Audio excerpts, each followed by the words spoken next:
तो हम स्टार्ट करते हैं एक्सरसाइज 9A का क्वेश्चन नंबर 9। और हम इसमें पहले 4 पार्ट कर चुके हैं, तो अब हमने इसमें करना है पार्ट नंबर ई।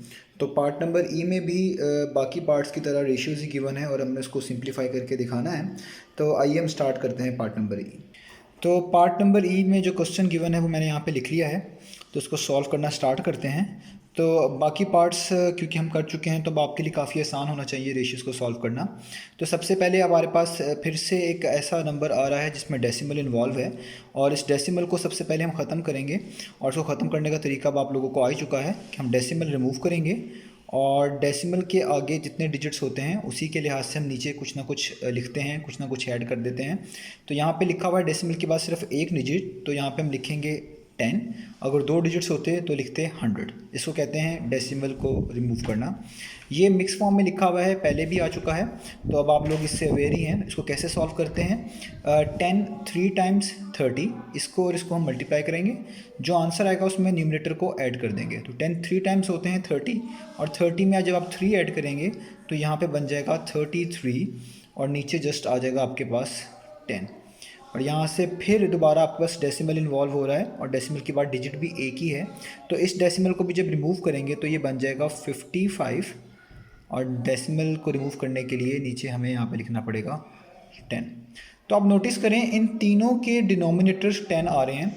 तो ये बहुत आसान केस है, मैं आपको बता चुका हूँ। जब भी आपके पास फ्रैक्शंस आ जाए रेशियोज़ के अंदर, तो जो उनका डिनोमिनेटर होता है उसका जो डिनोमिनेटर्स होते हैं उनका आप एलसीएम निकालते हैं और उस एलसीएम को सबसे मल्टीप्लाई करवा देते हैं ताकि आपकी रेशियो मज़ीद सॉल्व हो सके, सिंप्लीफाई हो सके। तो इस केस में तो तीनों के डिनोमिनेटर सेम हैं, तो इनका एलसीएम आपको निकालने की ज़रूरत नहीं है। जब भी डिनोमिनेटर सेम होता है तो उसका एलसीएम भी सेम होता है। तो इनका एलसीएम क्या आना है? 10। यानी आपको इन सब को किससे मल्टीप्लाई करवा देना चाहिए? 10 से। तो मैं करवा देता हूँ यहाँ पे 10 multiply by 12/10 ratio 10 multiply by 33/10 ratio 10 multiply by 55/10। तो एक बात और है, जब आप अपना होमवर्क कर रहे हो या कोई भी इसको कहीं पे नोट डाउन कर रहे हो तो अच्छा होता है कि आप कुछ चीज़ें इसमें मेंशन कर दें। जैसे आप यहाँ पे लिख सकते थे कि multiplying 3 quantities bye 10।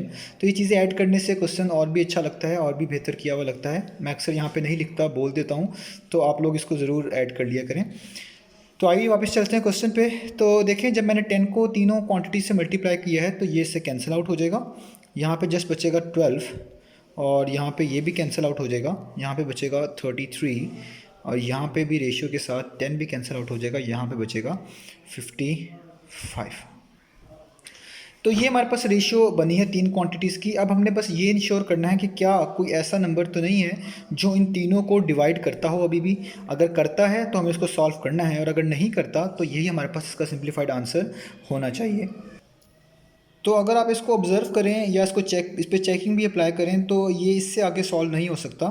For example जैसे ये देख लें कि आप ये 3 के टेबल में आ जाएगा, ये भी 3 पे डिवाइड हो जाएगा, लेकिन 55 जो है 3 पे नहीं डिवाइड होगा। इस तरह 55 5 के टेबल पर डिवाइड हो जाएगा, लेकिन 5 के टेबल में आप 33 और 12 को नहीं ढूंढ पाएंगे। तो इसका मतलब है आप और भी चेकिंग अप्लाई कर सकते हैं मज़ीद कि इसमें कोई भी ऐसा नंबर नहीं मिल रहा जो इन तीनों को डिवाइड करे। तो इसका मतलब है आपका जो सिंप्लीफाइड आंसर हुआ वो हुआ जस्ट यहाँ तक, जो कि बना 12:33:55। तो इस तरह ये क्वेश्चन नंबर 9 हमारे पास आज कंप्लीट हो गया है। तो अब हम इंशाल्लाह नेक्स्ट वीडियो में स्टार्ट करेंगे इसका क्वेश्चन नंबर 10।